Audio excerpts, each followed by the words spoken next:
And now, ladies and gentlemen, from the heart of the Inland Empire, right here in sunny Southern California, it's Robert Cardoza Live, where we talk about politics, money, and you.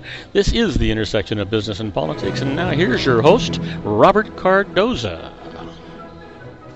And welcome aboard. I am Robert Cardoza. You're listening to the intersection of business and politics right here on Robert Cardoza Live, where I do an honest, unbiased analysis of the issues confronting you today that affect the decisions that you're going to make for both your personal and your business life. I come to you every Monday through Friday on Spreaker Radio, Roar 1776 Radio, Blog Talk Radio, and MyCast Live Radio from 3 p.m. to 5 p.m. Pacific Time. Also on 405 Media Radio, Monday through Friday from 6 a.m. to 7 a.m. Pacific Time, in addition to countless terrestrial stations worldwide. Please follow me on Facebook, Twitter, LinkedIn, Google+, and YouTube, where you can listen to all of my shows 24/7. Go to my website at www.robertcardozalive.com for archives of all my radio and television shows. You can also access my show live right from my website each day, simply by clicking on that little icon labeled Listen Live. Email me at robertcardozalive@gmail.com. That's where I get all the emails that I deal with here on the show. And you can call into my show if you want to comment or just engage me in conversation about anything. Call directly into the studio at area code 909-545-6516. Again, that number, 909-545-6516. Now, in today's show, we're going to discuss what's in the news, new legislation, the IRS loses, and I'm going to answer your emails just like I always do. Today, my expert contributor is on a special assignment in Napa, California. That's that little old winemaker, John Hansen. He'll be telling us all about that next week. And I'm going to cover for you some special things today: the triple tax shelters, working after retirement, and tax rules for eBay sellers, and a lot more. So you don't want to miss any of those things. So I want you to stand by for news. But first, I want you to know that at 3:03 p.m. Pacific Time, it is currently 70 degrees here in the heart of the Inland Empire in sunny Southern California. Well, let's talk about the 10 things that you need to know for today, Monday. And let's just get right to it. Your daily look at late-breaking news, upcoming events, and the stories that'll be talked about all day today and probably most of the day tomorrow. First off, torrential rain swamps hundreds of South Carolina homes and businesses. Emergency crews rescue scores of people from flooded buildings in Columbia, South Carolina, hit by over 18 inches of precipitation in the last few days. We will not be defined by violence. That's what Pastor Randy Scroggins tells his congregation in Roseburg, Oregon. Days after a gunman killed 9 people at a local community college, Scroggins' daughter survived the rampage. Now, how many federal inmates escape en route to halfway houses? Well, more than 240 prisoners slipped away from federal custody in the past 3 years while traveling to halfway houses, according to documents that the Associated Press obtained. And Nobel season kicks off. The Medicine Award will be announced today, followed by physics, chemistry, literature, peace, and economics. And who's shaking up the GOP leadership race? Well, Representative Jason Chaffetz of Utah challenges presumptive favorite Representative Kevin McCarthy for the House Speaker post. What did McCarthy put his foot in it, right? Yep. And then U.S.-Afghan officials pledge hospital attack investigation. Some top U.S. officials say the circumstances surrounding the deadly incident remain murky, but others indicate the U.S. may have been responsible for this. Hope fades for finding Guatemala mudslide survivors. At least 114 bodies have been removed, or recovered, I should say, from the rubble, and hundreds of people remain unaccounted for. And no end in sight for the European migrant crisis. Over 500,000 refugees have crossed the Mediterranean to Europe this year, but it's just the tip of the iceberg, says the United Nations Babar Balcock. And why American hiker wants to tackle 20,000-mile trek. I really want to inspire others to pursue their own audacious goals, says Bethany Hughes, who intends to embark on a 5-year non-motorized trip from the tip of Argentina to Boro, Alaska. Wow. Now, there's a gal with a tenacious constitution, I'd say. And finally, in our abbreviated news, Ohio State remains the top the Associated Press College poll. TCU moves up to number 2 in the football standings, and Baylor reaches number 3. Well, that's our news encapsulated. Now you know what's going on in the news today. But I think it's important that we continue to get in depth with the news. One of the big things that we want to talk about today is that starting today, we're going to be broadcasting again on Blog Talk Radio in addition to all the other stations that we broadcast on. However, we're only going to be broadcasting on Blog Talk for about 30 minutes each day. And we're going to be covering the things that we're covering right now. We're going to cover the news encapsulated. We're going to cover in-depth news. We're going to talk about the IRS loses and inside the IRS. And that'll pretty well cover what we're going to do on Blog Talk. For those of you folks that are going to be listening to us on Blog Talk, just know that you can go to our website at robertcardozalive.com and listen to archives of our entire show. You can also go to Spreaker.com and listen to the entire show live or archived. And you can go to YouTube and listen to our show. So hopefully that's going to help you out and it'll get you going. In any event, you'll get 30 minutes of in-depth news and encapsulated news so you'll know what's going on in the world. So let's get right to it. The South Carolina flood. Thousands without running water. After a week of steady rain, the showers tapered off Monday, and an inundated South Carolina turned to surveying a road system shredded by historic flooding, and in a cruel twist, thousands of residents faced the prospect of going days without running water. The governor warned communities downstream near the low-lying coast that they may still see rising water and to be prepared for more evacuations. More than 900 people were staying in shelters and nearly 40,000 people were without water. At least 12 weather-related deaths in 2 states were blamed on the vast rainstorm, with one of the latest coming when a sedan drove around a barricade installed in rushing waters. The driver drowned, but a woman who was riding in the car managed to climb on top of it and was rescued by a firefighter who waded into the water. She came out the window. How she got on top of the car and stayed there like she did with the water, there's a good Lord, Kershaw County Coroner David West said. Now, today, the rains moved north into North Carolina and the mid-Atlantic states. The storm was part of a system that dumped an unprecedented amount of rain across South Carolina and several other states. Satellite images released by the National Oceanic and Atmospheric Administration show South Carolina getting drenched by a fire hose of tropical moisture. You know what? My personal opinion is that this is just the beginning of what we're going to see as a horrific winter this year. Mark my words. And, because I am a supporter of global warming, I think that that's exactly what's going on here. Matter of fact, right here in good old, usually sunny Southern California, we got some sun out there now. We call that liquid sunshine. We just went through a downpour of rain right here. Did it yesterday, too. Well, let's move on. U.S. commander says Afghans requested U.S. airstrike in Kunduz. Afghan forces who reported being under Taliban fire requested the U.S. airstrike that killed 22 people at a medical clinic in northern Afghanistan over the weekend. The top commander of American and coalition forces in Afghanistan said today, correcting an initial U.S. statement that the strike had been launched because U.S. forces were threatened. The strike wasn't sought by U.S. forces, General John Campbell said at a hastily arranged Pentagon news conference. We have now learned that on October the 3rd, Afghan forces advised that they were taking fire from enemy positions and asked for air support from U.S. forces, Campbell said. An airstrike was then called to eliminate the Taliban threat, and several civilians were accidentally struck.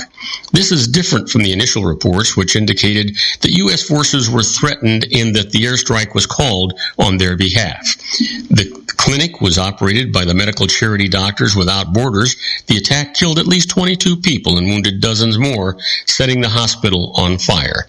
In response to Campbell's remarks, the organization's general director, Christopher Stokes, said the U.S. had admitted that it attacked the facility.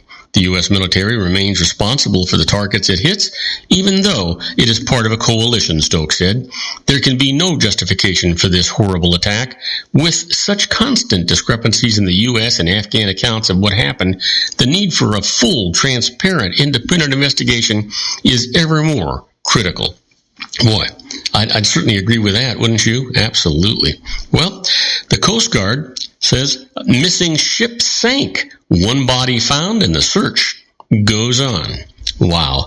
You know, the captain of the 790-foot El Faro planned to bypass Hurricane Joaquin, but some kind of mechanical failure left the U.S. container ship with 33 people aboard helplessly and tragically adrift in the path of the powerful storm, the vessel's owners say. Today, 4 days after the ship vanished, the Coast Guard concluded it sank near the Bahamas in about 15,000 feet of water. One unidentified body in a survival suit was recovered, and the search went on for any trace of other crew members. Survival suits help mariners float and stay warm, but even with the water temperature at 85 degrees, hypothermia can set in quickly. Coast Guard Captain Mark Fodor said he noted that the hurricane had winds of about 140 miles per hour and waves topping 50 feet. These are trained mariners. They know how to abandon ship, Fader said, but those are challenging conditions to survive. You know, the ship carrying cars and other products had 28 crew members from the United States and 5 from Poland. Coast Guard and Navy planes, helicopters, cutters, and tugboats searched across a 300-square-mile expanse of Atlantic Ocean near Crooked Island in the Bahamas, where the ship was last heard from while on its way from Jacksonville to Puerto Rico. Wow. You know, tragedy after tragedy after tragedy. Is there nothing left for our future but one tragedy after another? Think about it. I mean, this is not good stuff, right? It doesn't seem like it to me anyway, like it's good stuff. It seems to me like this is tough stuff. And that's kind of how I feel about it. You know, really, really tough stuff. Anyway, let's talk about Israeli Prime Minister vows strong action against the Palestinian unrest. Israeli Prime Minister Benjamin Netanyahu warned today that he will use a strong hand to quell violent Palestinian protests and deadly attacks, signaling that the current round of violence is bound to escalate at a time when a political solution to the conflict is increasingly distant. Netanyahu said he has sent thousands more soldiers and police to the West Bank and Arab neighborhoods of Jerusalem, and that we are allowing our forces to take strong action against those who throw rocks and firebombs. He said restrictions limiting what security forces can do were being lifted, but did not elaborate on what actually would happen. Netanyahu's warnings came after a rash of violence that began Thursday when Palestinian gunmen killed an Israeli couple in their car near a settlement on the West Bank as their 4 children watched. 2 days later, a Palestinian stabbed an Israeli man to death and seriously wounded his wife as they walked in Jerusalem Old City, then attacked and killed another Israeli man. Israeli forces, meanwhile, killed 2 suspected Palestinian assailants over the weekend, and today shot dead 2 teenage stone throwers, one of them a 13-year-old boy, in West Bank clashes. You know, this is going way too far. Whatever happened to peace on earth? Boy, I just don't know. I haven't got a clue. Do you? Not a chance. Not a chance. Well, let's try this. Did you know that a medical emergency sends Boston-bound plane to New York and the pilot dies? An American Airlines flight from Phoenix to Boston was diverted to Syracuse, New York today. I should say this morning, after the captain became ill and later died, according to an airline spokeswoman. Andrea Hughley said Flight 550 left Phoenix at 11:55 p.m. local time and was diverted mid-flight, landing shortly after 7 a.m. Eastern Daylight Time. She said that after the flight's captain was stricken, the first officer safely landed the plane with 147 passengers and 5 crew members on board. We are incredibly saddened by this event, and we are focused on caring for our pilot's family and colleagues, the airline statement said. Details of the medical emergency and the identity of the deceased pilot weren't immediately released. It also wasn't clear when the pilot actually died. Wow. Now you know why they've got more than one pilot on a plane, right? Yeah. Makes sense to me. Well, questions arise about neighborhood where slide killed 139 people. Emergency workers spent a fourth day digging bodies out of a massive mudslide today, watching the death toll rise to 139 as questions mounted about why people were allowed to build homes at the base of a dangerous hillside next to a small river. Backhoes continued to remove thousands of tons of dirt from the acres-wide mud flow on the outskirts of Guatemala City, with practically no hope of finding anyone alive and increasing difficulties in rescuing whole bodies. Guatemala's National Disaster Reduction Commission, known as the CONRAD, said today it had warned about the risk to the Cambrai neighborhood since last year and had recommended that residents be relocated. The commission has now declared the Cambrai area uninhabitable. About 300 people remain missing. Commission Director Alejandro Maldonado said he had warned Mayor Tono Coro of the municipality of Santa Catarina, Pinola, that the river was eating away at the base of the steep hill. Wow. Wow. Well, Maldonado said he was waiting for a report from local authorities about what they had done in response to the warning. Now, it appears that they didn't do anything in response to the warning. At least that's what it looks like to me. Well, Carly Fiorina's campaign includes the rare job body woman. Well, in her 6 months working for Carly Fiorina, Rebecca Schreiber has learned to always have a Sharpie pen handy for autographs. She's found ways to order the right vegetable-loaded meals on the road and become an expert at whisking her boss out of a room. She's still working on keeping the candidate's favorite crunchy gum in her bulging bag. Fiorina's Republican presidential campaign has served as a whirlwind political education for the 22-year-old who graduated from Northwestern University in the spring. I don't think the books I read in college at all prepared me for this experience, says Schreiber, a native of the Chicago suburbs who studied political science and American studies before coming to work for the GOP's lone female presidential candidate. Schreiber has landed in a rare position on the presidential campaign trailing as a body woman. The job isn't to provide security, but rather to act as more of a personal assistant, advisor, and sidekick. It is typically held by men, perhaps because most candidates in both parties are male, and this remains the kind of up-close and personal gig where gender still plays a role in hiring decisions. It's not unusual for the aide to spend long days with the candidate and late nights conferring in a hotel room. You know, I hadn't given that any thought, but it does make a lot of sense, doesn't it? Sure, it does. I think it. At least I think it does. If you're going there, well, let's wrap up the news with this issue coming in. Twitter gives the co-founder Jack Dorsey a second chance as CEO. Twitter is embracing Jack Dorsey as its CEO in hopes that its once spurned co-founder can hatch a plan to expand the short messaging services audience and end nearly a decade of financial losses. The hiring revealed today in a regulatory firing ends Twitter's 3-month search for a new leader. It marks Dorsey's second stint as CEO since he helped start the San Francisco company more than 9 years ago with Evan Williams, Biz Stone, and Noah Glass. Twitter dumped Dorsey his first time around, but its board of directors is now convinced that he has the maturity and expertise to fix the problems that have caused the company's stock to lose nearly half of its value in the past 5 months.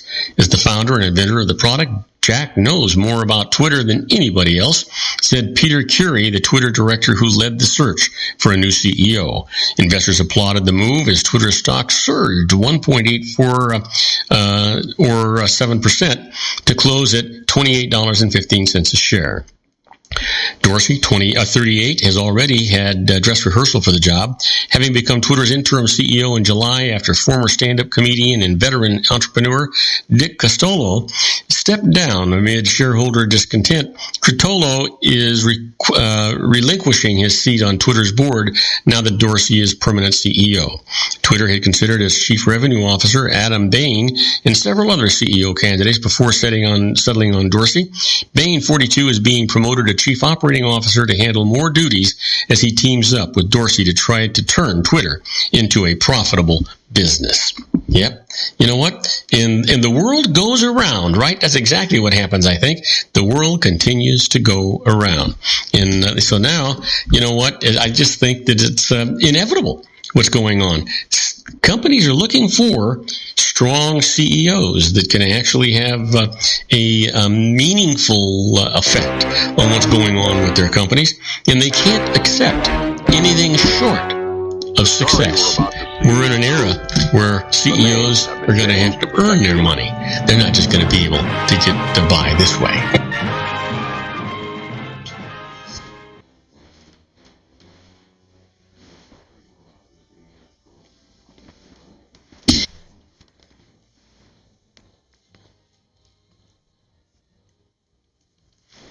Oh yeah, here we are, my favorite part of the show, the IRS loses. And you know what, we've got three really great cases here for you today, and so I want to make sure we get into them and get them all out here for you. The first one is a farmer's profit motive makes losses deductible. And you know what? The profit motive has everything to do with this. So just keep this in mind, okay? Now, Benny Mullins was a successful business owner who grew up on a farm and wanted to return to owning one. He bought a cattle farm and, after semi-retiring, lived and worked on it. The farm incurred steady losses. The IRS said these losses showed it was not being run for profit, but to shelter income Mullins had received from his business and disallowed his loss deductions. He went to court. This is what the court said. Mullins worked 50 hours a week on the farm, moved to a primitive home located on it to be there to work, consulted with experts, and repeatedly changed farming strategies to improve profitability. All this indicated he did have a profit motive, so his losses are deductible. Shame on you, IRS. You knew it all the time, didn't you? Sure you did. How about this? The IRS loses. President in name only is not liable for a company's unpaid taxes. Here's the case.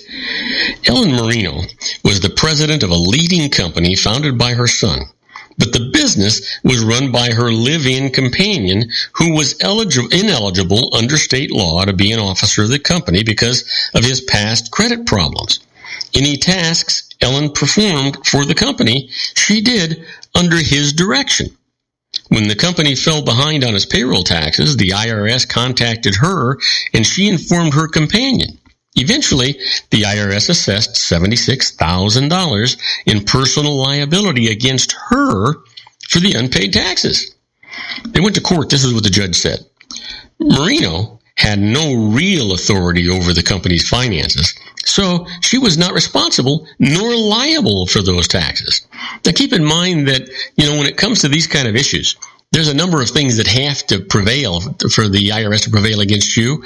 You have to have had knowledge that something wrong took place.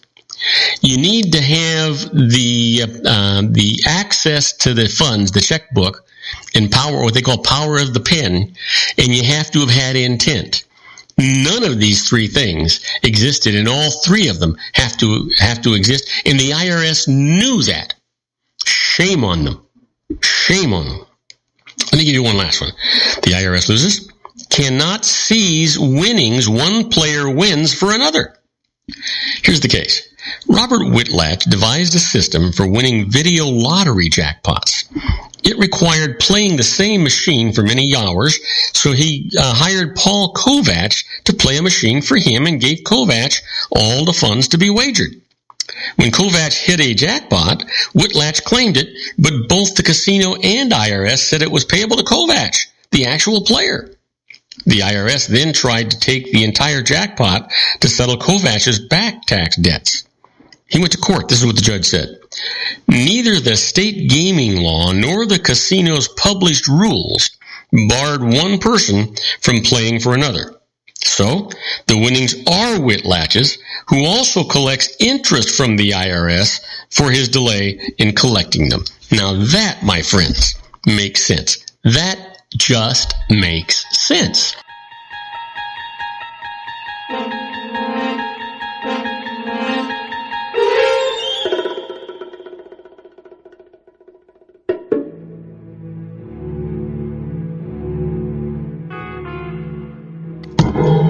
Okay, so let's get into this. Now, this is not court cases, but this is precedence that was set down and things that are public knowledge that people can actually use to their benefit. Now, this first issue up is what the IRS lawyers are saying to each other and to the field officers.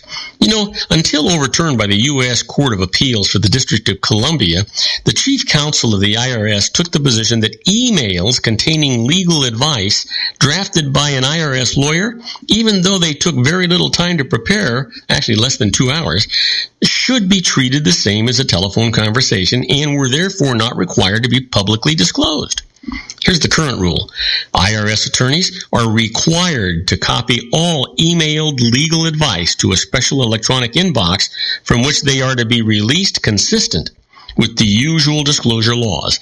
Now that, my friends, just makes sense. Let me give you one more. When a routine audit turns into a criminal investigation, it is not unusual for a revenue agent to uncover criminal conduct that's intent to evade tax during a routine audit. For instance, personal expenses may have been claimed as business expenses, or income may not have been reported because the checks were negotiated by a check cashing service and were not entered as gross income on the tax return. How to protect yourself? Do not let the accountant who prepared your tax return get involved in your audit. Why? He or she may ultimately become a witness against you if there's a criminal trial. Also, the accountant may incriminate you during the course of the examination. It might say, hey, my client told me that the personal expenses should be claimed as business expenses. If someone commits tax fraud, he should hire an experienced criminal tax attorney to handle the audit during the very first phone call to that revenue agent. Always, always, always.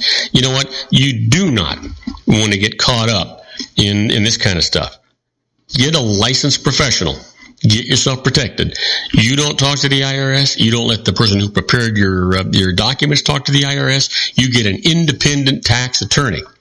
That's the only way you can kind of ensure or assure yourself of some kind of help. Now, we're going to be leaving Blog Talk Radio in this segment. We only have them for a half an hour each day.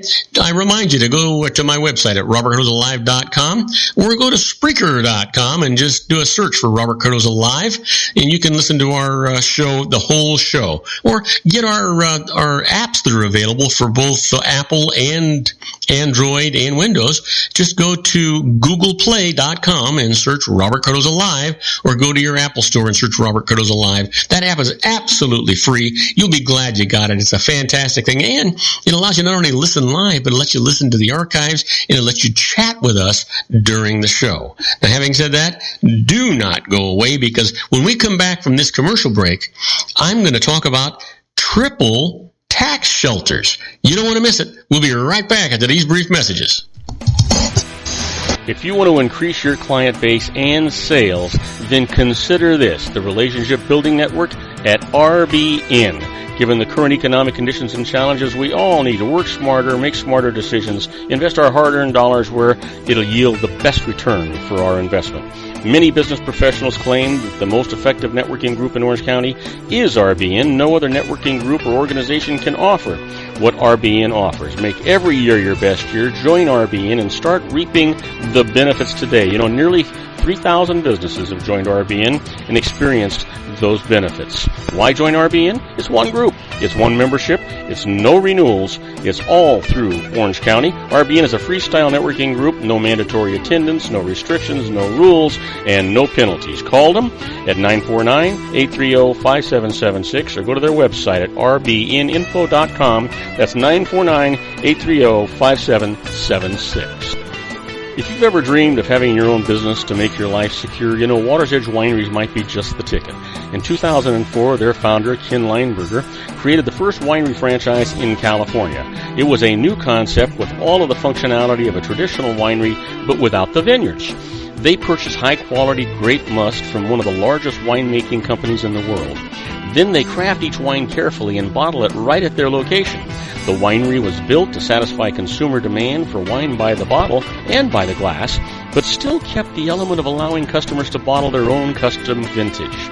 Now, they're opening urban wineries across the United States under the brand Water's Edge Wineries. If you've ever dreamed of owning your own winery, it may be in reach right now through Water's Edge Wineries. Just give them a call at 909-468-9463, extension 700. That's Water's Edge Wineries, 909-468-9463. Have you ever found yourself caught between a rock and a hard place? The law offices of Blomberg, Benson, and Garrett might be just the answer for you. The attorneys of Blomberg, Benson, and Garrett have been serving the Inland Empire since 1989. They're dedicated to the aggressive litigation of civil, criminal, and real estate matters. Over the years, they have recovered tens of millions of dollars for their clients. The firm's practice specializes in litigation of personal injury, accident, slip and fall, real estate, and criminal law cases. The firm provides clients with the care, accuracy, and dedication of experienced attorneys. Blomberg, Benson, and Garrett is located at 10300 4th Street, Suite 150 in Rancho Cucamonga, California. They've been providing the Inland Empire residents with outstanding legal services for over 25 years. They look forward to providing you with aggressive legal representation. Call them at 909-945-5000, where you can talk to a person, not a machine. That's 909-945-5000, the law offices of Blomberg, Benson, and Garrett. And now let's get back to our show where we talk about politics, money, and you. And I am Robert Cardoza. You're listening to Robert Cardoza Live on the street at the intersection of business and politics. And you know what? You can tell that we've kind of changed the format of our show just a little bit today. And it's because we wanted to accommodate the inclusion of Blog Talk Radio on our show. And so you're going to have it this way just about every day. We'll only have, we're going to skip a couple of commercials so that we can get the extra time in and get the extra station in. I think it's worthwhile. It makes things a little more convenient for you, and it broadens the scope of the audience that we have. So right now, let's get right to it. I want to talk to you about triple tax shelter with variable universal life insurance. So it gets a little technical, but listen to this. You know, life insurance policies generally come in two flavors, term and permanent. Now, term policies have much lower premiums because they pay only if the insured person dies prior to the expiration of the term. Now, permanent life policies, on the other hand, require higher premiums, but some of the money goes into what might be considered an investment account, sometimes known as the policy's cash value. Now, the cash value is designed to help pay life insurance premiums when you grow older. The result? If you want insurance that will pay off no matter how long you live, the permanent policy is probably the only kind that makes sense for you. You might use the proceeds for estate liquidity to pay tax and final expenses, or to even out your estate among beneficiaries, or in the case of remarriage. Among permanent life insurance policies, there are three main types. There's whole life, variable life, and universal life. Now, recently, a hybrid variable universal life has become popular, as I'm going to explain now. Talk about the triple tax shelter. With term and permanent life, death benefits usually are income tax-free to beneficiaries. The permanent policies offer two additional tax benefits. Tax-deferred buildup, that's investments inside the cash value account, may generate income.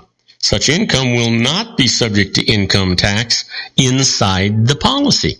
And tax-free distributions. Owners may take withdrawals and loans from a permanent life policy, withdrawals up to the amount paid in premiums. Your basis are not taxable, the amount that you actually paid. Now, loans also may not be taxable as long as the insurance policy retains adequate cash value in excess of the outstanding loan. The downside? Taking withdrawals and policy loans may reduce cash value and the death benefit if they amount to more than is added back to the cash value from investments. How policy loans work? Well, you tell the company that you want to borrow at the interest rate specified in the policy. You may pay interest in whole or in part, or you may skip paying interest. Any unpaid interest will be added to the loan balance. Once the loan balance equals the cash value, no more loans will be allowed. When you die, any outstanding loan balance will be subtracted from the death benefit your beneficiary actually receives. But you got to be careful. The loan balance, including accrued interest, may reach a point where it exceeds the cash value unless you contribute enough to bring the cash balance back to the plus side. You'll owe tax on the income that was deferred inside that policy. All three types of permanent life policies offer all three tax benefits mentioned before. Now, from there, however, there are differences among the three types. Whole life and universal life. With these policies, your cash value grows at a rate determined by the prevailing level of interest rates. But universal life gives more flexibility in payment or premiums in that you can, from time to time, reduce scheduled premium payments if you wish without having the insurance policy lapse. And then there's variable life.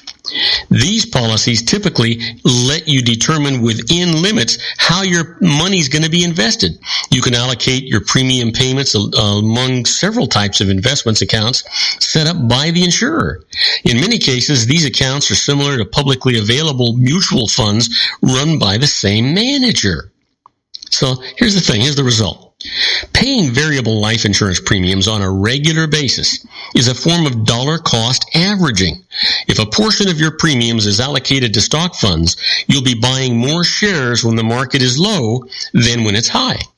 Historically, this strategy of investing periodically has produced superior returns for investors. If this trend continues, variable life insurance policies likely will provide more cash value and a greater death benefit over 20 plus years than other types of permanent policies. Then there's a flex plan. As mentioned, variable universal life is a hybrid of universal and variable life. Now, with variable universal life, you also have the flexibility of universal life.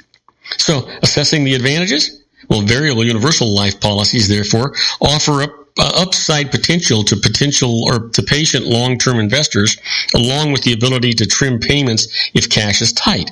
Other advantages include creditor protection.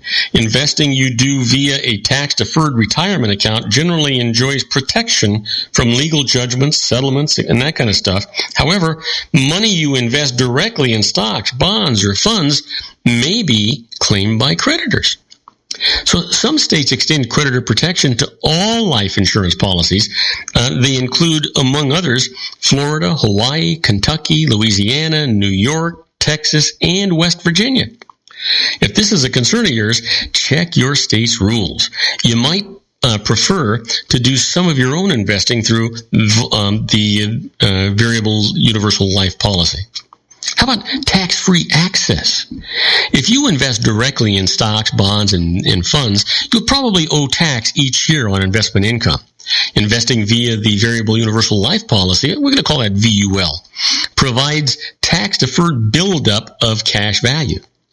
If necessary, you can tap your cash value via withdrawals and loans. Done properly, up to a certain point, these withdrawals can be untaxed. So let me give you an example of that.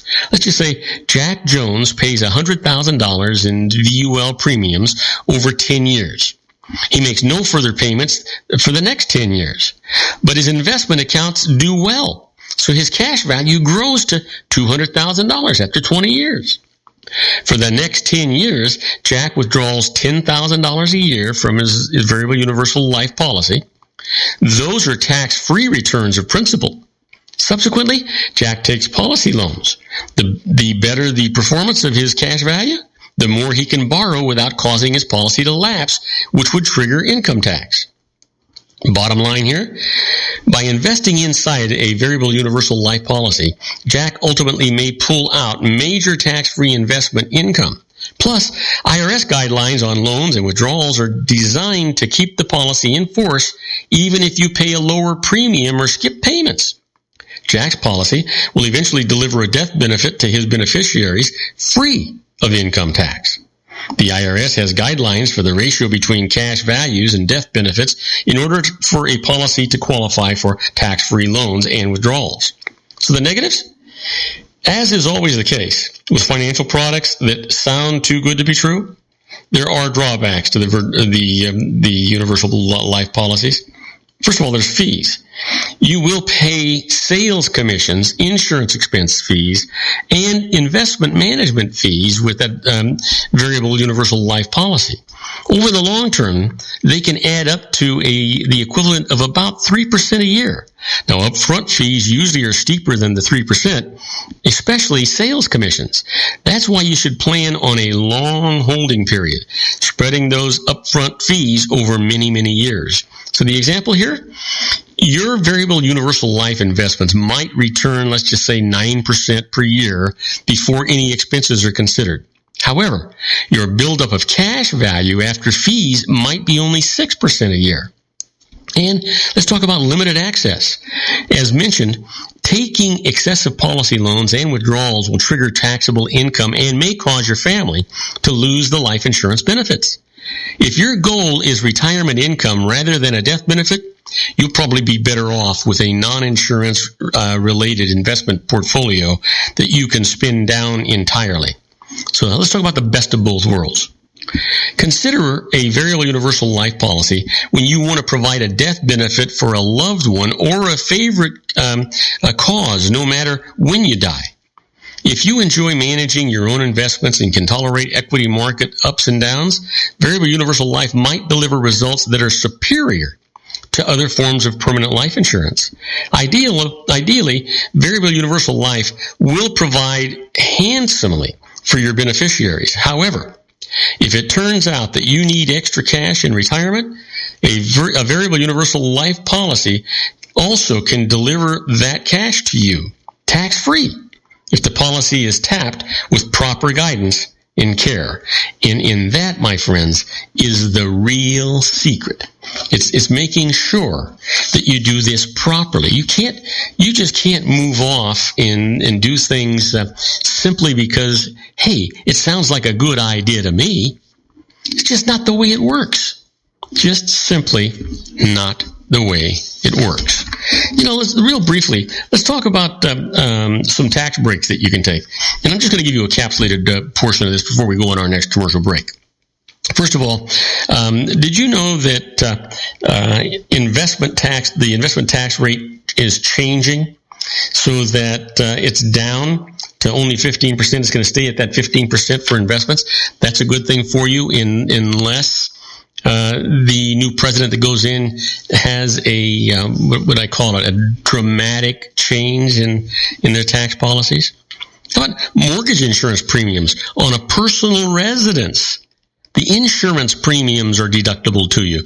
When they say you got to get mortgage insurance because you haven't got enough down on your home or you don't have enough equity on your home, well, that mortgage insurance premium is deductible to you just like it was interest. Gifts to charity by direct transfer from an IRA now. You can do that, and it won't be taxed to you. I'm not talking about a Roth. I'm talking about a regular IRA. Did you know that pension plan rollovers for non-spouses, as long as it's rolled over to another pension plan, there'll be no tax on it if you're a beneficiary, or even to yourself? How about this? Energy-saving tax credits.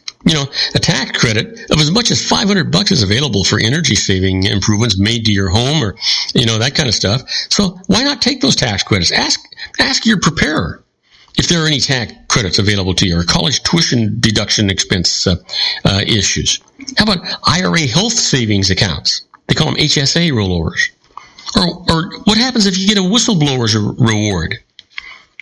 Think about it. Did you know that the whistleblower's reward can be up to 30% of the tax collected, as low as 10%? And then, how about automatic enrollment of employees in a 401k plan? That's permitted. It can be automatic. You don't even have to apply for it. Here's another thing. Domestic production activity reduction. So, if you're doing domestic production, you're producing things, manufacturing, there's a credit for that. Extended research tax credits. If you're doing research and development, there's tax credits for that. Why do you think so many companies are developing new products and then charging you through the nose for them? Give that some thought. Increased expensing through the Section 179 election is available. And then finally, extended work opportunity tax credit. All of those things are readily available to you. Don't miss out on these tax credits that are there. And the reason I'm telling you about it now, and we're just in October, is because this is the time that you need to be thinking about it. Plan today for tomorrow. This tax year is going to be over before you know it. Plan for it. Now, do not go away, because when we come back, I'm going to talk to you about working after retirement. It has a big impact on benefits and taxes. I'll tell you all about that right after these brief messages. Do not go away. Isn't it time to shine the spotlight on your expertise? The Interview, starring you. Here's your chance to capture 5 minutes of fame with The Interview. This isn't just any interview. This is your opportunity to showcase your expertise and position yourself as a trusted expert in a one-on-one video interview hosted by Robert Cardoza, host of the nationally syndicated show Robert Cardoza Live and powered by AHA Studios. What is it? A professionally recorded video for your use. Robert Cardoza interviews you on the set where he records his show. Professional interview showcases your expertise and value, shot in a state-of-the-art studio. And what's in it for you? Gain credibility as an expert, earn the trust of your target market, educate in a way that intrigues your audience, gain a powerful marketing tool that offers dozens of uses, website, video sharing sites, social media, email, DVDs, direct mail, lobby video, resumes, profile building, all that kind of stuff. Association with the nationally syndicated celebrity. That's right. And let's talk about AHA Studios. AHA is a strategic marketing firm that leverages the powerful and visual persuasion to help your business create powerful messages that connect with your target market. AHA ventures way beyond strategy, delivering the marketing collateral you need to start driving a new business through your doors. AHA has a full-service, in-house, state-of-the-art production studio to bring your messages to life using video. Discover how to make The Interview work for you. Call 949-831-2222. That's 949-831-2222. AHA Image Studios Incorporated. Dr. Stephen Tidwell, Gentle Family Dentistry in a caring, personalized environment. Here at Dr. Tidwell's office, we are dedicated to helping you keep your teeth healthy. We are a state-of-the-art dental practice that still believes in traditional values, such as excellent customer service and individual attention. We have a special welcoming offer for you for just $39, a complete exam, personal consultation, professional cleaning, and all necessary x-rays. That's a $266 value for $39. Dr. Tidwell has 2 convenient locations and experienced staff to provide you with professional care and personal attention that you deserve. Call today. Don't delay. A great smile another day. Call 909-944-7308. That's 909-944-7308 for Rancho Cucamonga or San Bernardino. Joel Saltzman is Dr. Wireless. He has turned his considerable expertise into consumer credit risk and wireless security into a highly specialized independent web-based consulting enterprise targeting consumer credit risk analysis and wireless transactional security and monitoring. He works as a wireless analyst, veteran independent agent, and consumer liaison for most wireless telecom carriers and equipment manufacturers. For more than 20 years, corporate and private clients and media audiences have counted on his unvarnished advice while weighing the technology, performance, and cost differences between Sprint, Nextel, AT&T, Verizon, and T-Mobile. Joel specializes in setting up mobile wireless hotspots to be used for disaster preparedness, business continuity, and mobile wireless merchant processing solutions. Call Dr. Wireless at 310-400-4900 or go to his webpage at drwireless.com. Again, call 310-400-4900 or his webpage at drwireless.com. You'll be glad you did. And now, back to our show. And I am Robert Cardoza. You're listening to Robert Cardoza Live on the street at the intersection of business and politics. We're at 3:50 p.m. Pacific Time. Currently 70 degrees here in the heart of the Inland Empire in sunny Southern California. Well, the sun has come out. It's liquid sunshine. It was really raining earlier. But you know what? It looks like it's going to be a beautiful day from here on out, and the heat's going to start coming back for this weekend. Let's talk right now, though, about a really enticing subject, and that is working after retirement. You know what? Actually, before I do that, I need to remind you that in about 8 minutes, we're going to be leaving the 405 Media Network. They're with us for the first hour of our show, and they're with us every Monday through Friday from 6 a.m. to 7 a.m. But if you'd like to hear the second hour of our show, just go to Spreaker.com and just search Robert Cardoza Live, and you'll be able to listen to the rest of our show. You'll also be able to, if you get our what do you call them? Apps. We have an app for Android and Windows, and we have an app for Apple products. Just go to the Apple Store and search Robert Cardoza Live, or go to Google Play and search Robert Cardoza Live, and you can get those apps absolutely free. You can get our archive shows or listen to us live. You can even comment to us while we're doing the show live. I think you'll enjoy that. Now, let's get right to working after retirement, and it's got a big impact on benefits and taxes. Today, retirement from a job for many people is only a transition into a new phase of work. More and more seniors are starting businesses or beginning new careers, and some of those never plan to fully retire. Often, they do this for the money as well as to stay alive and challenged. What impact does continuing to work have on retirement benefits, such as Social Security or Medicare, and funds in the qualified retirement plans and IRAs? To maximize after-retirement income and wealth, it's important to know the rules. So first, let's talk about Social Security benefits. Working into one's retirement years affects Social Security retirement benefits. The impact depends on when you start taking those benefits, and there are 3 choices with this. First off, start taking benefits as early as 62. Now, this is the minimum age to start taking benefits, but there are 2 drawbacks to this option. First, benefits will be permanently reduced because you're taking them prior to attaining your full federal retirement age, which is 67 years old, by the way. But the truth is it's 67 years old. Second, those who earn over the threshold amount of $13,000 will see benefits reduced by $1 for every $2 that they earn over this amount until they reach that full retirement age of 67. And then start at full retirement age. Now, this age depends on your year of birth. For those born in 1943 through 1954, the full retirement age is 66. Once this age is achieved, there's no reduction in benefits if you continue to earn income, regardless of the amount that you earn. But today, that's 70. Now, here's a break. The Social Security Administration will continue to adjust benefits annually to take into account any higher earnings years. So, working after you retire from one job, regardless of your age, up to age 70, can increase your monthly retirement benefits even after you started taking benefits. The reason? Benefits are based on a look-back period of your best 35 years of work history. So, delay benefits until age 70. For every year that you wait to start collecting benefits, the amount that you collect increases up until age 70. Now, those born in 1943 and later will earn an 8%. Oh, let's see. Let's get rid of that. I didn't want to hear that going off. Anyway, they'll earn. Let's see here.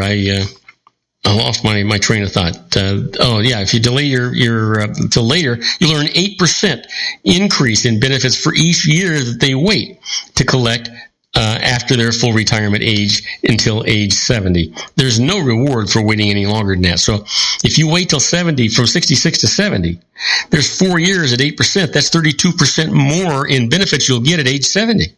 So that can be a big deal, especially if you're healthy and you have a history of longevity in your family.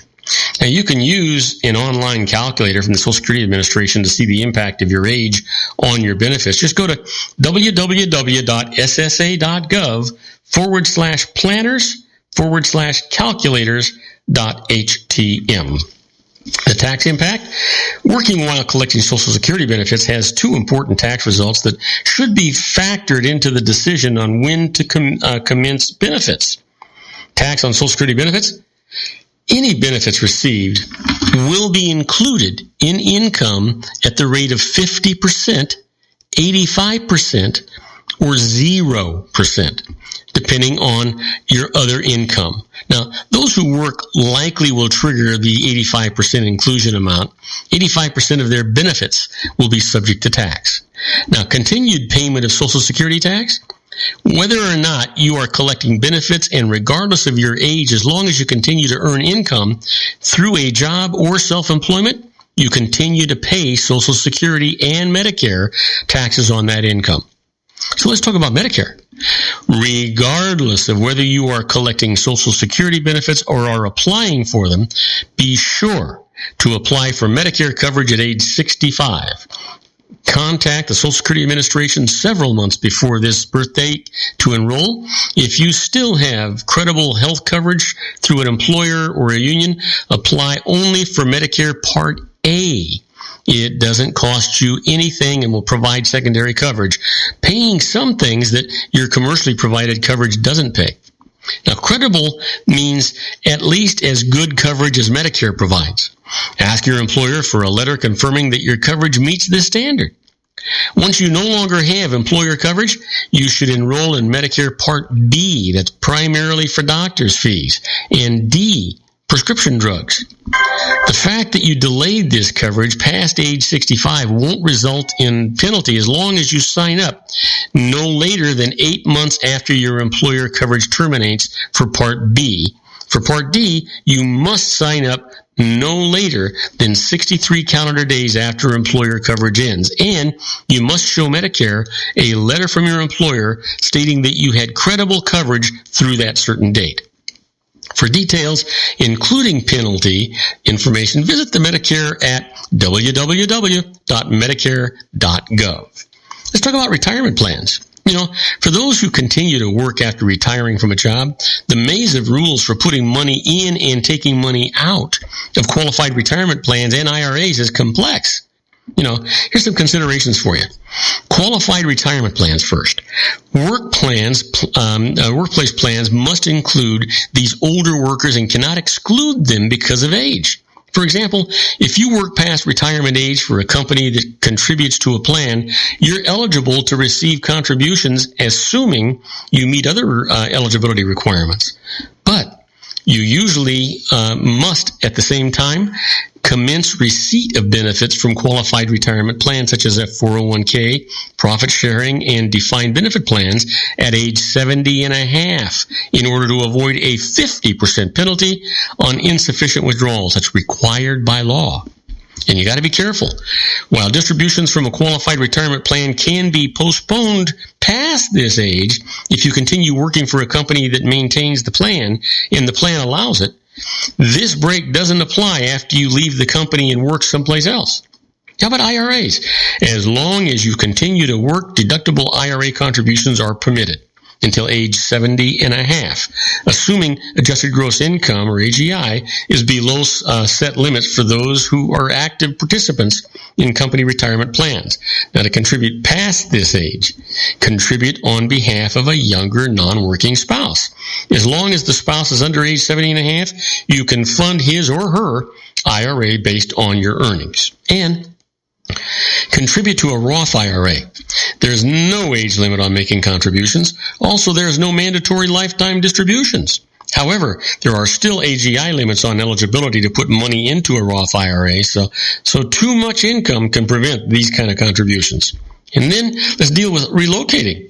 If you relocate after you leave a job, factor in the state tax rules for the treatment of various types of retirement income, even if you continue to work. Consider the impact on your new earnings as well as on your previously accumulated retirement benefits. Some states provide generous exemptions for Social Security and or distributions of qualified retirement benefits and IRAs. View the treatment and retirement income in the different states at the Retirement Living website. That's www.retirement www.retirementliving.com/rltaxes.html. Now take note here. Your old state cannot tax the benefits you collect from qualified plans and IRAs in your new state, even though you earned those benefits in the old state. So let's talk about moving costs. You can deduct the cost of moving as long as you continue to work for a set time in your new location. For instance, if you relocate from Connecticut to Arizona when you retire, you can deduct the cost of moving your household items if you work full-time for at least 39 weeks within a 12-month period in your new location. 78 weeks within a 24-month period if you start your own business in the new location. So, for more information on this, read IRS Publication 521. That's moving expenses. You'll be glad that you did that. I mean, I promise you, you'll be glad that you did that. Now, you know what? When we come back from this next commercial break, I'm going to talk to you about something that I think you'll find of tremendous interest, and that is the tax rules for eBay sellers. Can you believe it? Yeah. The IRS has actually developed tax rules specifically for eBay sellers. Now, this is one that you've got to be interested in. You have just got to be interested in this. And I'll tell you all about it right after these brief messages. So do not go away. I'll be right back, folks. If you want to increase your client base and sales, then consider this, the Relationship Building Network at RBN. Given the current economic conditions and challenges, we all need to work smarter, make smarter decisions, invest our hard-earned dollars where it'll yield the best return for our investment. Many business professionals claim that the most effective networking group in Orange County is RBN. No other networking group or organization can offer what RBN offers. Make every year your best year. Join RBN and start reaping the benefits today. You know, nearly 3,000 businesses have joined RBN and experienced those benefits. Why join RBN? It's one group. It's one membership. It's no renewals. It's all through Orange County. RBN is a freestyle networking group. No mandatory attendance, no restrictions, no rules, and no penalties. Call them at 949-830-5776 or go to their website at rbninfo.com. That's 949-830-5776. If you've ever dreamed of having your own business to make your life secure, you know Water's Edge Wineries might be just the ticket. In 2004, their founder, Ken Lineberger, created the first winery franchise in California. It was a new concept with all of the functionality of a traditional winery, but without the vineyards. They purchased high-quality grape must from one of the largest winemaking companies in the world. Then they craft each wine carefully and bottle it right at their location. The winery was built to satisfy consumer demand for wine by the bottle and by the glass, but still kept the element of allowing customers to bottle their own custom vintage. Now, they're opening urban wineries across the United States under the brand Water's Edge Wineries. If you've ever dreamed of owning your own winery, it may be in reach right now through Water's Edge Wineries. Just give them a call at 909-468-9463, extension 700. That's Water's Edge Wineries, 909-468-9463. Have you ever found yourself caught between a rock and a hard place? The law offices of Blomberg, Benson, and Garrett might be just the answer for you. The attorneys of Blomberg, Benson, and Garrett have been serving the Inland Empire since 1989. They're dedicated to the aggressive litigation of civil, criminal, and real estate matters. Over the years, they have recovered tens of millions of dollars for their clients. The firm's practice specializes in litigation of personal injury, accident, slip and fall, real estate, and criminal law cases. The firm provides clients with the care, accuracy, and dedication of experienced attorneys. Blomberg, Benson, and Garrett is located at 10300 4th Street, Suite 150 in Rancho Cucamonga, California. They've been providing the Inland Empire residents with outstanding legal services for over 25 years. They look forward to providing you with aggressive legal representation. Call them at 909-945-5000, where you can talk to a person, not a machine. That's 909-945-5000, the law offices of Blomberg, Benson, and Garrett. And now let's get back to our show where we talk about politics, money, and you. And I am Robert Cardoza. You're listening to Robert Cardoza live on the street at the intersection of business and politics. We're at 4:05 p.m. Pacific time. It is currently 70 degrees here in the heart of the Inland Empire in sunny Southern California. That's on its way down to 56 degrees, it looks like today. But here, I actually have an area now that I want to talk to you about. That, oh, by the way, in case you haven't noticed, you haven't heard from anybody but me today because our good old buddy John Hansen, that little old wine drinker, is up in Napa, California at the Terra Roja winery, and he's experiencing the new breakout of the new vintage for Terra Roja, magnificent wine. Linda Neal, who owns that winery, good friend of mine, good friend of John's, invited us all up there. I couldn't go, but John did go, and he's going to report back to us next week on that. Hopefully he might even have Linda on the air with us. But boy, what a magnificent evening he must be having. I'm sure, well, actually, it was actually last night, so, I'm sure that he's having a great, great time. And, and then we've changed the format of the show here a little bit, so it has created a lot more airtime for me than usual. So if I sound a little disorganized or combobulated, it's because we're in a whole new format here. We added a new radio station, and we're trying to accommodate all of those things because we've got a couple of stations that don't stay with us for the full 2 hours, and so we have to deal with that. So anyway, that's what's going on here today. Tomorrow, I will be talking a little bit to our journalist Suzette Mailer has a personal issue that she's researching, and she's not going to be able to be on the air with us tomorrow, but she'll be back with us next week. So we look forward to that. But right now, let's talk about the tax rules for eBay sellers, and you're going to find this interesting. With more than 233 million registered users, eBay is the world's largest marketplace. Millions take advantage of this online venue to sell anything and everything from junk around the house to diamond rings, cars, and forklifts. Just because sales activities are online doesn't mean that they are invisible. You still need to know the tax rules to follow in reporting your eBay sales. When you sell items on eBay, the tax law may view you as belonging to one of three categories: casual seller, hobbyist, or business owner. Where you report income and whether you can deduct expenses depends on your category. There's no bright line based on revenue or number of sales dividing these categories. Many factors come into play. Here's what you're going to need to know. Now let's talk about casual sellers first. If you sell an item or two from time to time, such as unused sports equipment that are sitting in your garage, or then you're probably a casual seller. There's no formal designation in the tax law of casual seller. It's a descriptive term. Most sales like this are going to result in a loss. The price you receive on eBay will be less than what you actually paid for the item. Now, you're not required to report the loss on your tax return.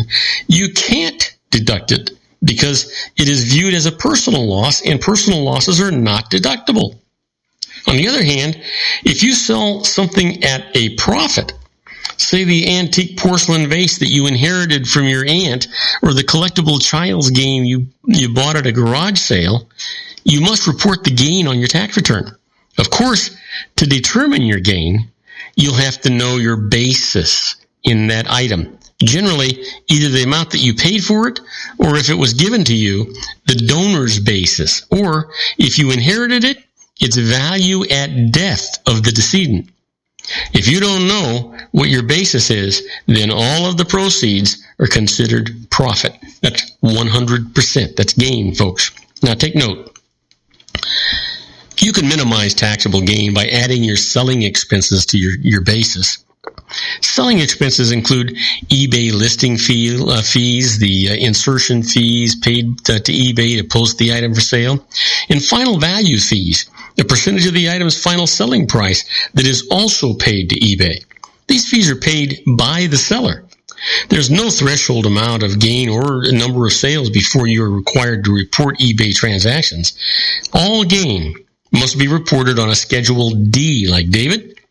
You cannot take capital losses because these are personal items.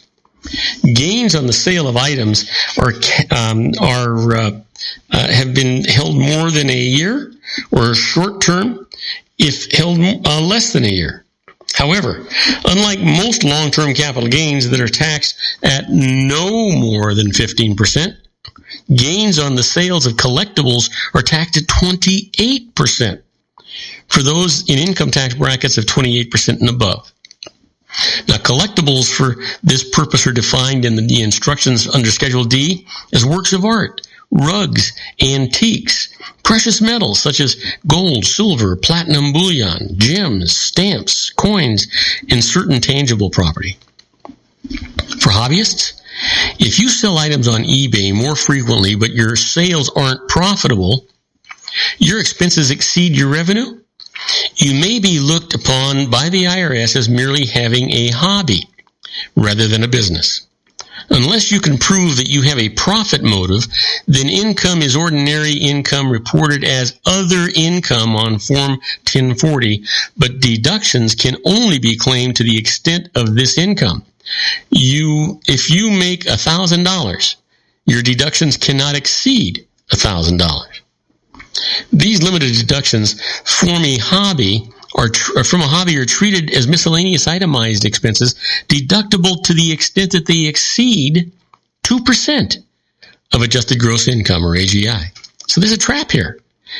Individuals subject to the alternative minimum tax, the AMT, lose any benefit from hobby write-offs because miscellaneous itemized expenses are not deductible for AMT purposes. Sounding like you're getting screwed here, huh? Yep. Well, eBay business owners, let's talk about that. Now, to get out of the hobby classification, you must have a profit motive. This elevates your hobby to a business and lets you deduct business expenses and losses. Profit motive is demonstrated by running your activity in a business-like way, having a business plan, keep good books and records, and maintain a separate business bank account and credit card. Devoting considerable time to your activities on eBay, consulting with business experts such as accountants and successful eBay sellers on how to improve profitability. More than 1.3 million people have full-time or part-time businesses on eBay. If you're one of these people, be sure to observe the following tax responsibilities. Report income and expenses. Like any other sole proprietor, you must file Schedule C to report your income and expenses for the year. If you form a legal entity for your business, such as a corporation, you must file appropriate tax returns for the business. The difference between your gross receipts for the items that you sell and your cost of inventory, called the cost of goods, less any returns, is your income from eBay activities. Being in business also means that you can write off eBay-related expenses. There's some examples for that, in case you're thinking about it, right? Car expenses.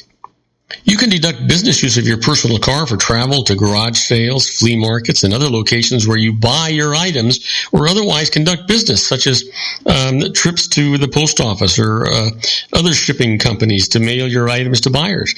Write off your actual costs of business use of your car or take the IRS's standard mileage rate. Plus, any parking fees and tolls. Now, fees paid to eBay and PayPal, an online payment company. They're deductible. Home office costs, provided you use your space, such as a spare room, regularly and exclusively for your eBay business. Internet access fees, if personal use is minimal. How about sales and management tools? Typically, these tools, which help you automate listing and tracking eBay sales, involve deductible monthly or annual subscription fees. Software costs may be expensed. That's deducted or depreciated. Pay self-employment tax. Yuck. If eBay activities are profitable, you owe self-employment tax, which covers Social Security and Medicare. And here's a break for you. If eBay is a sideline business for you, you are an employee at another company, the Social Security portion of this tax may be covered at your place of work through FICA withholding. The wage base is $97,500. So anyone with wages at or above this amount from the FICA has been withheld will not Social Security portion of the self-employment tax. However, there's no wage-based limit for the Medicare portion of the tax, so profitable eBay businesses will always owe some self-employment tax. Now, see instructions to IRS Schedule SE, which is part of Form 1040, for more details on this. And how about this? You have to collect sales tax, folks. Just because a business is conducted online does not automatically exempt transactions from state and local state rules. With more than 8,000 sales tax jurisdictions nationwide, sales taxes are complex. In broad terms, a seller must collect sales tax on items sold to buyers within his or her state. So, check with your state revenue department for information about your collection and reporting responsibilities. But there is another break here. eBay business owners should obtain a state sales tax number, also called a resale number, under which to report sales tax collections. You can get the number from your state revenue department. Sellers can then use this number to avoid paying sales tax on items purchased for resale. Otherwise, we call that their inventory. Yeah, that's what that is. That's exactly what that is. Now, I got a couple of things that I want to cover with you just before we go on a break, and that's fighting the IRS. And then when we come back from doing that, I want to talk to you about how to avoid tax traps for unreasonable compensation. But let's talk about this. The IRS will not grant a new hearing in no harm violations. When Jane Moore lost a case at the IRS appeals, she protested that her case had been prejudiced after revenue agents involved in her audit contacted the appeals officer about her without her knowledge. The IRS admitted that the contacts had been illegal under the tax code, but said that they resulted in no harm, since the IRS had informed her of them afterward and they hadn't affected the case's outcome. The tax court agreed with Moore and ordered the IRS to grant her a new hearing or other remedy to remove risk of prejudice. The IRS said such no-harm violations of the law should not result in new hearings. It will not grant them in any such future cases, regardless of this tax court decision. Now that, my friends, is the IRS. That's sort of like the tail wagging the dog, isn't it? Doesn't seem quite right to me. So when we come back, I'm going to talk to you about how to avoid tax traps for unreasonable compensation. I'll tell you all about that right after these brief messages. Do not go away. We'll be right back. Isn't it time to shine the spotlight on your expertise? The Interview, starring you. Here's your chance to capture 5 minutes of fame with The Interview. This isn't just any interview. This is your opportunity to showcase your expertise and position yourself as a trusted expert in a one-on-one video interview hosted by Robert Cardoza, host of the nationally syndicated show Robert Cardoza Live and powered by AHA Studios. What is it?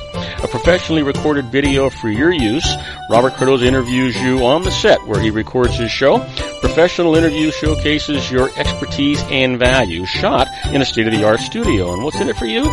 Gain credibility as an expert, earn the trust of your target market, educate in a way that intrigues your audience, gain a powerful marketing tool that offers dozens of uses, website, video sharing sites, social media, email, DVDs, direct mail, lobby video, resumes, profile building, all that kind of stuff.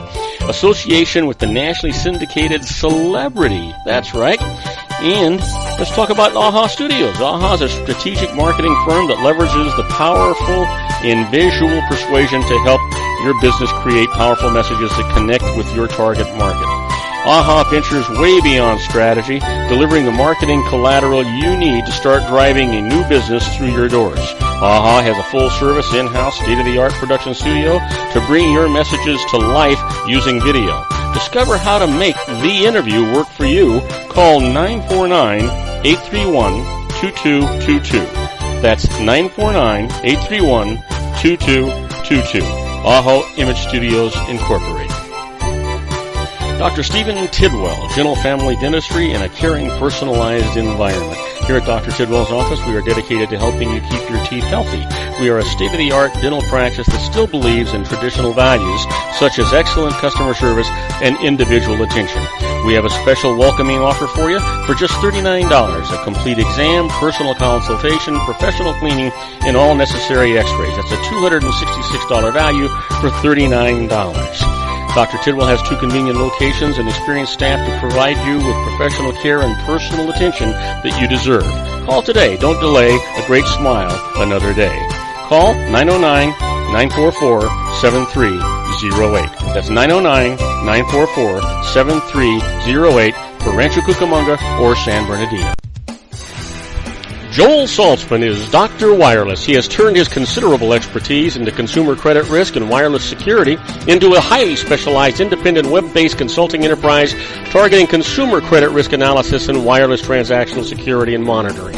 He works as a wireless analyst, veteran independent agent, and consumer liaison for most wireless telecom carriers and equipment manufacturers.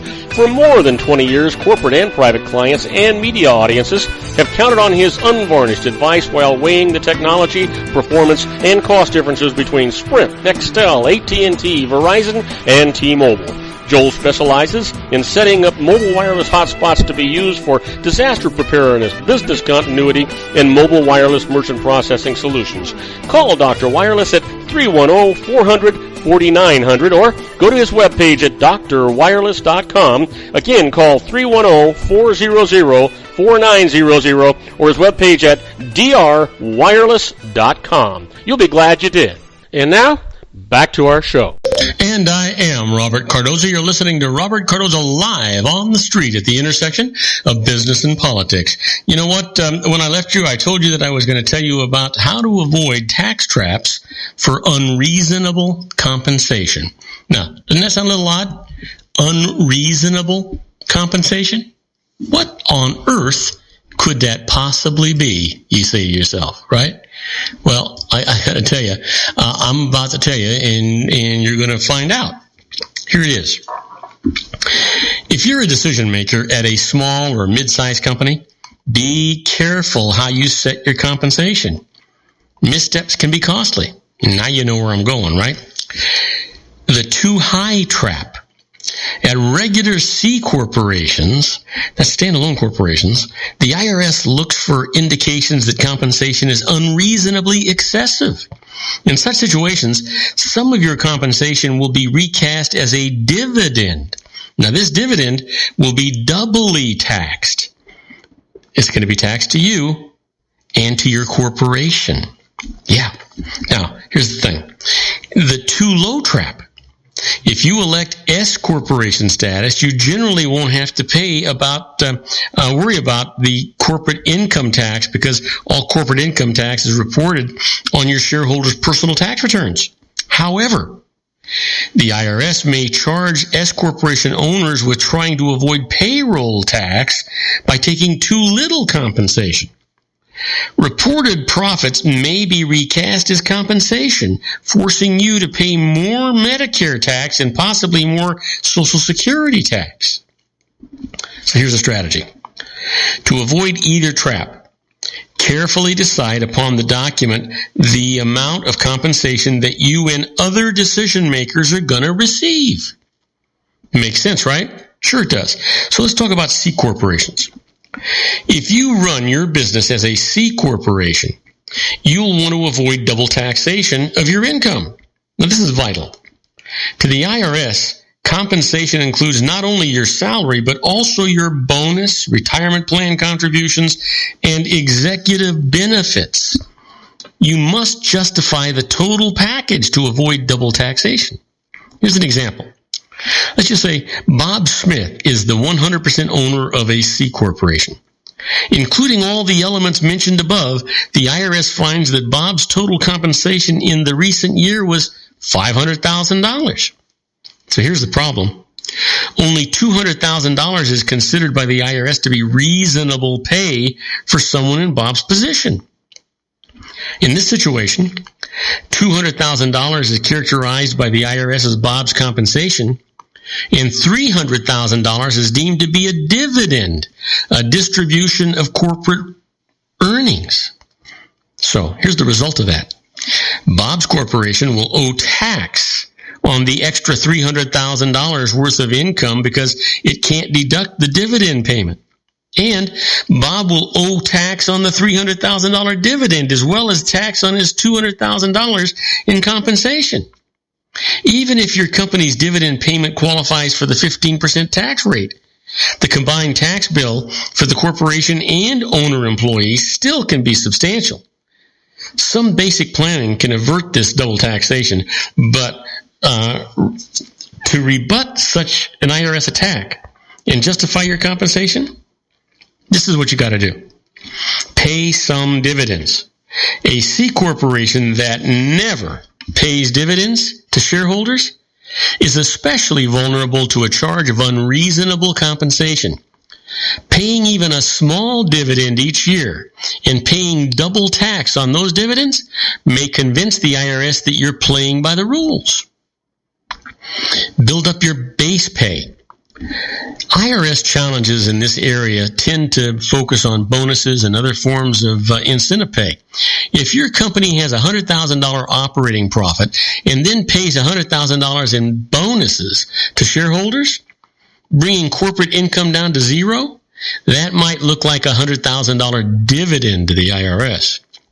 The higher your salary, which the company is obligated to pay each year, the less likely the IRS will claim that you're juggling compensation to soak up profits. Be smart about bonuses. Say your corporation has two 50% stockholders. If the annual bonus is divided 50-50 between the owners, that'll look like a division of the profits, a dividend to the IRS. Instead, the bonus should be tied to performance. For example, the shareholder who brings in more business during the year might get a larger bonus. Here's the tactic. Pay bonuses to non-shareholders too. This will make bonus payments to shareholders look less like dividends. Follow a formula. Use your corporate minutes to describe how bonuses are going to be awarded. If these outlays are linked to preset performance goals, there will be demonstrable standards for determining executive bonuses. Once this formula is in place, apply it consistently year after year after year. This can show that these payments were not calculated to disguise distributions of profits. Now, let's talk about S corporations. Yeah. So here's the thing. If you operate your business as an S corporation, no corporate income tax is going to be due. So double taxation is not an issue here. Therefore, some S corporation owners attempt to hold down compensation to minimize payroll taxes. Generally, once a valid S election is in effect, a corporation is not subject to tax at the corporate level, assuming no accumulated earnings and profits. The S corporation, with certain modifications, computes its income as if it were an individual. Here's an example. Jessica Jones is 100% owner of an S corporation. This year, she takes $50,000 in salary. She also receives $150,000 in profits from her S corporation. All $200,000 is reported on her personal tax return. The benefit? Jessica pays Social Security and Medicare tax on only $50,000 worth of earned income. And $97,500 is subject to Social Security tax. There's no earnings ceiling for the Medicare tax. At a 15.3% rate, employer and employee contributions, she saves $7,268 in tax by paying Social Security and Medicare taxes on a $50,000 salary rather than on the $97,500. In addition, she saves 2.9% on earnings over $97,500 by not paying Medicare tax. Here's the IRS's position. The IRS might say that her earned income really is higher than the $50,000, as high as $200,000. If so, she'll owe the additional payroll tax. So here's the strategy. In your corporate minutes, provide reasons for keeping executive salaries at low levels there might be a need to keep a cushion in case of business downturns, for example. Follow up by keeping some cash in the company, so it won't seem as though you're trying to avoid payroll taxes by paying yourself compensation disguised as corporate profits. How about help wanted? Regardless of the type of business entity, the more evidence that you can provide that your compensation is reasonable, the less exposure you'll have to IRS challenges to your compensation. Now, the reasonableness of an employee's salary is determined by comparing the amount of compensation paid with the value of the services performed. How to do it? Depend on your directors. Have your company's executive compensation structure set by a board of directors that includes outsiders. The board should produce a written compensation policy relating to such things as length of service with the business, previous levels of compensation, compensation at other companies in the industry, and individual performance goals. Even better, go with a pro. Instead of asking your directors to put together a compensation package, hire an independent professional or a consulting firm. Either way, you'll be less vulnerable to an IRS challenge if you don't set your own pay. And then finally, don't give in. If the IRS attempts to reduce or increase your reported compensation, you'll have an opportunity to appeal. Gather data to illustrate that your compensation was reasonable based on your qualifications, corporate performance, and surveys showing comparable executive compensation in your industry. Your trade association may be able to provide you with industry compensation information. It all comes down to what are the averages. That's what you want to know. That's where you want to be. Keep that in mind. Isn't that interesting? Didn't know that you just didn't have a free reign with this, did you? Well, you didn't, unfortunately. Now, let me talk to you about something else. Providing medical marijuana does not invalidate tax-favored status. Yeah, you heard me right. A California nonprofit group provided caregiving services to people with debilitating illnesses. It also provided medical marijuana as a pain reliever, as is legal under state law. This is what the IRS said. The organization engaged in illegal drug trafficking under federal law, so it gets no tax benefit from its expenditures, which makes its income taxable, resulting in a $355,056 tax bill. The organization protested in tax court. Here's the decision. The organization engaged in many caregiving activities other than distributing marijuana. While it loses all its marijuana-related deductions, it keeps its deductions for its other activities. So, you know what? You want to be smart. You want to make sure you're keeping track of all these kinds of things. I mean, doesn't that just make sense? Yeah, it does. Now, tomorrow, I'm going to talk to you. I won't be doing all of the segments myself. Tomorrow, we'll have Sean Lefebvre with us, thank goodness. And he'll be talking about healthcare. I'm not sure exactly what he's going to be covering, but he will be talking about healthcare. But I'm going to be talking about surefire ways to fight a property tax assessment.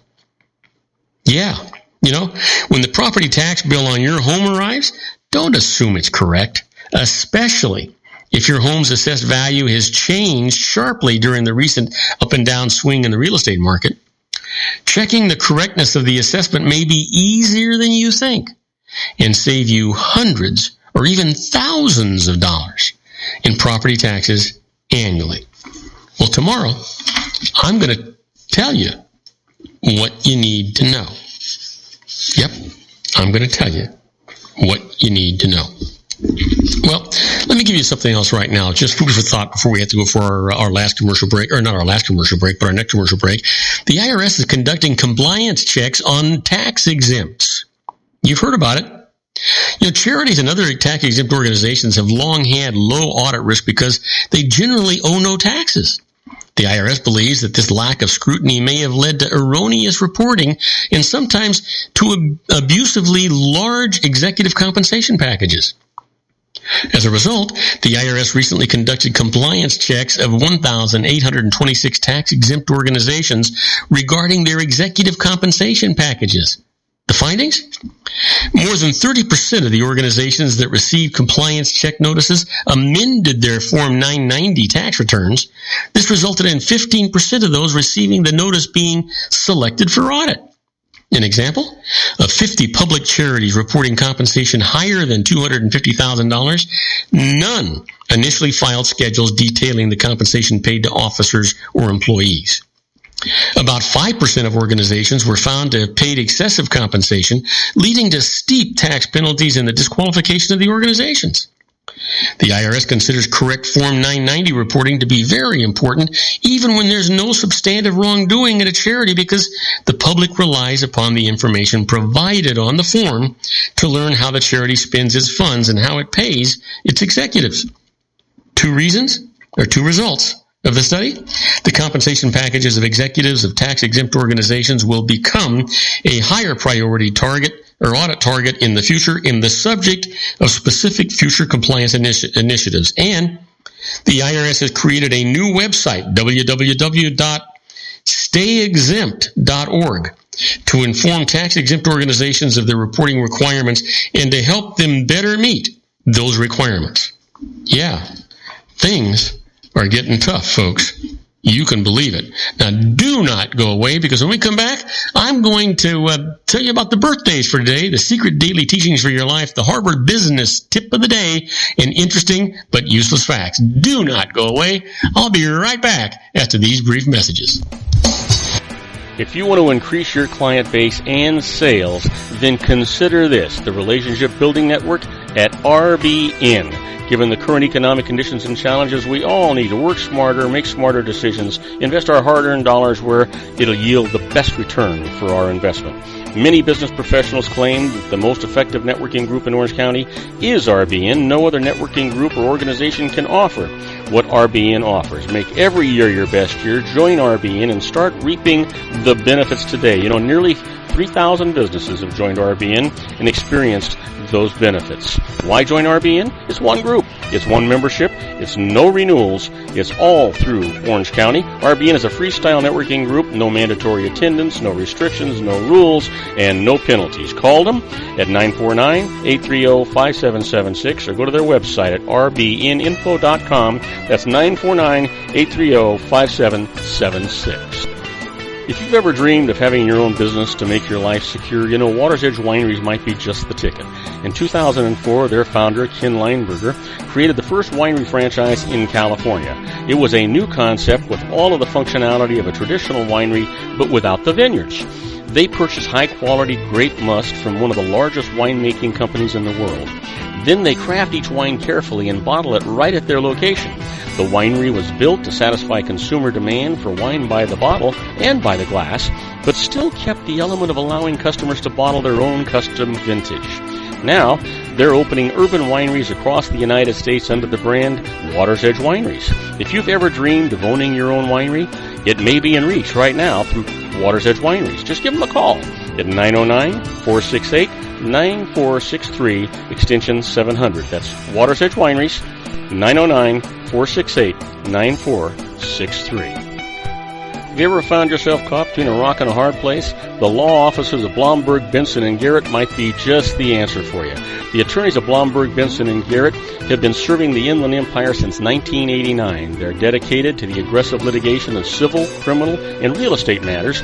Over the years, they have recovered tens of millions of dollars for their clients. The firm's practice specializes in litigation of personal injury, accident, slip and fall, real estate, and criminal law cases. The firm provides clients with the care, accuracy, and dedication of experienced attorneys. Blomberg, Benson, and Garrett is located at 10300 4th Street, Suite 150 in Rancho Cucamonga, California. They've been providing the Inland Empire residents with outstanding legal services for over 25 years.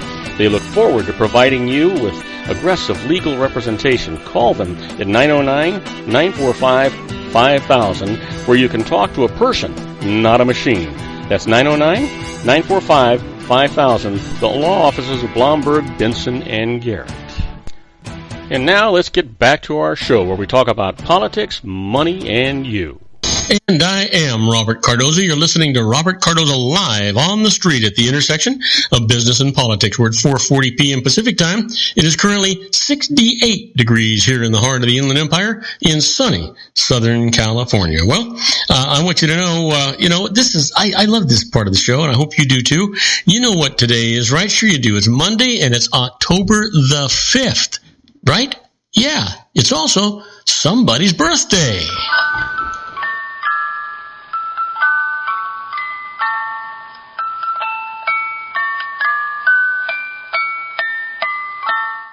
Oh, yeah. You know what? And I just love this part of the show. And you know what? Here's a guy we all know about. We think about him almost every day without even realizing it. He was actually born in 1902, passed away in 1984. You're going to know who he was. Fast food entrepreneur of McDonald's Corporation, Mr. Ray Kroc. Happy birthday, Ray. We miss you.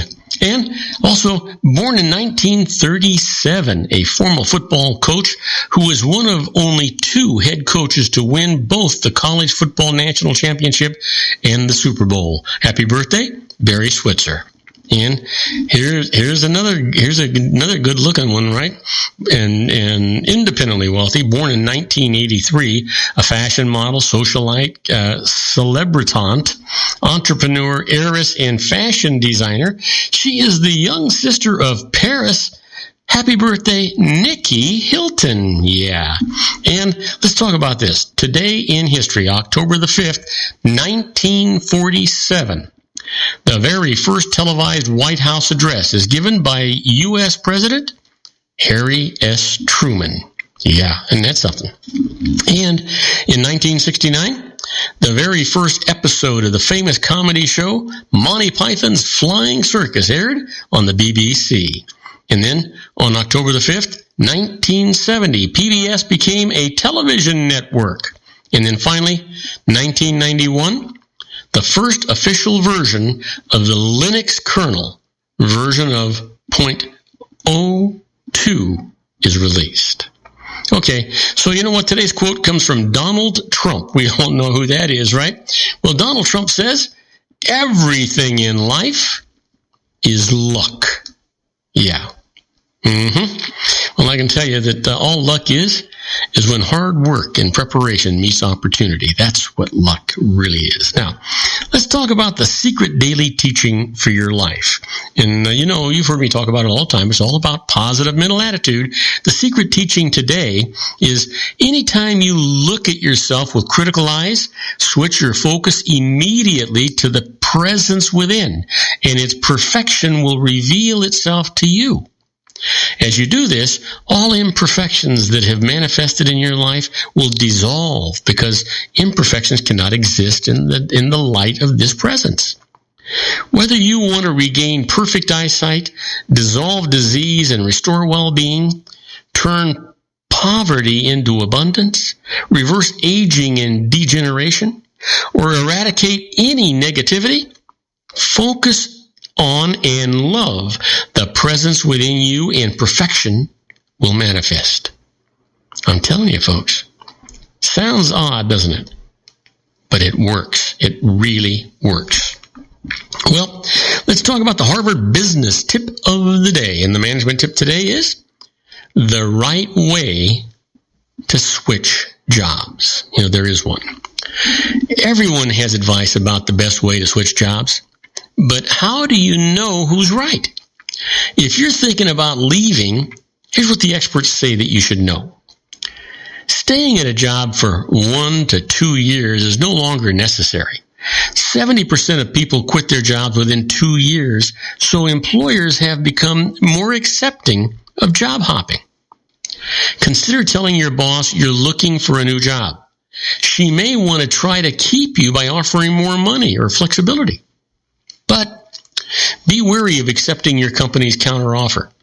There was a reason you started looking for another job in the first place. Make sure you address those issues before accepting an offer to stay. And then finally, focus on interesting work, not title and compensation. More money and a fancier title rarely make us happy. Instead, look for autonomy, mastery, and purpose in your next role. You will be glad you did. I promise you will. All right. It is now time for those interesting but useless facts. And I love this part of the show. I hope you do too. Did you know that moths are unable to fly during an earthquake? I have no idea why. How about this? The yin-yang pattern's earliest use is in Rome, not China. Now that's kind of interesting, if you think about it. Here's another one for you. Recycling a 3-foot stack of newspapers can save one whole tree. And that is interesting, I think. Here's one. If you plant an apple seed, it is almost guaranteed to grow a tree of a different type of apple. So, it's not going to be the one you think. Almost guaranteed. Well, did you know an elephant can be pregnant for up to 2 years? Boy, be glad it's an elephant, because I don't know if I could have handled 2 years of pregnancy with my wife. Wow. Just unbelievable. How about this? Did you know that the 1912 Olympics were the last Olympics to give out medals made entirely of gold? Yeah, entirely of gold. Here's one. Antarctica has only one ATM machine. I'm not even going to get there. Who fills it? Who owns it? One ATM machine. That works. Here's one. Each king in a deck of playing cards represents a great king from history. The king of spades is King David. King of clubs is Alexander the Great. The king of hearts is Charlemagne. And the king of diamonds, Julius Caesar. Now, that's kind of interesting. If you think about it, I didn't know that. Did you? Yeah, it's true. Here's one for you. Did you know that clownfish start off as males and later on in their lives develop into females? I don't even want to get involved in that. Here's the last one for you. When a male penguin falls in love with a female penguin, he searches the entire beach to find the perfect... Whoops, I don't know what happened. I just lost my... there we go. There we go. Let's try it again. When a male penguin falls in love with a female penguin, he searches the entire beach to find the perfect pebble to present her. And when he finally finds it, he waddles over to her and places the pebble right in front of her. Kind of like a proposal. Isn't that cool? Yeah, that is really cool, folks.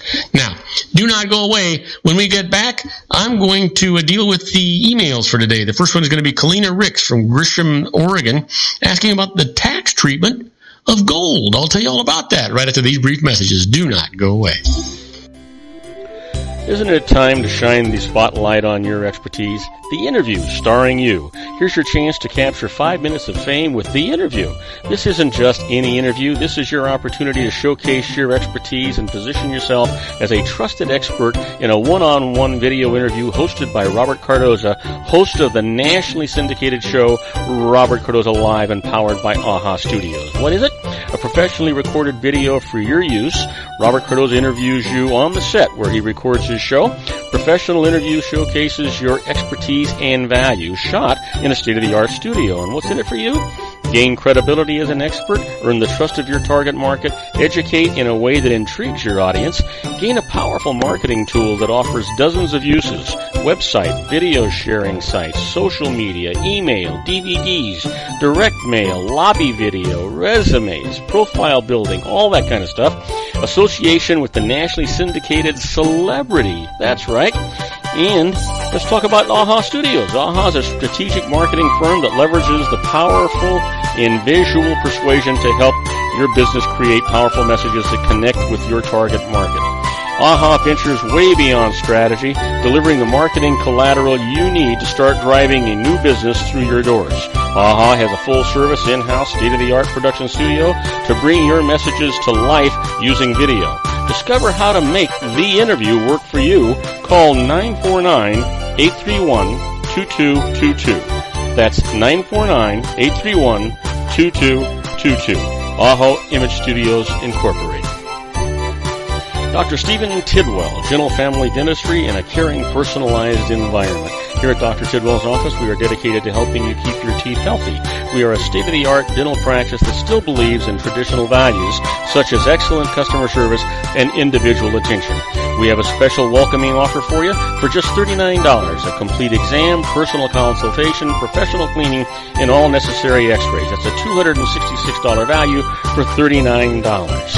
Dr. Tidwell has 2 convenient locations and experienced staff to provide you with professional care and personal attention that you deserve. Call today. Don't delay. A great smile another day. Call 909-944-7308. That's 909-944-7308 for Rancho Cucamonga or San Bernardino. Joel Saltzman is Dr. Wireless. He has turned his considerable expertise into consumer credit risk and wireless security into a highly specialized independent web-based consulting enterprise targeting consumer credit risk analysis and wireless transactional security and monitoring. He works as a wireless analyst, veteran independent agent, and consumer liaison for most wireless telecom carriers and equipment manufacturers. For more than 20 years, corporate and private clients and media audiences have counted on his unvarnished advice while weighing the technology, performance, and cost differences between Sprint, Nextel, AT&T, Verizon, and T-Mobile.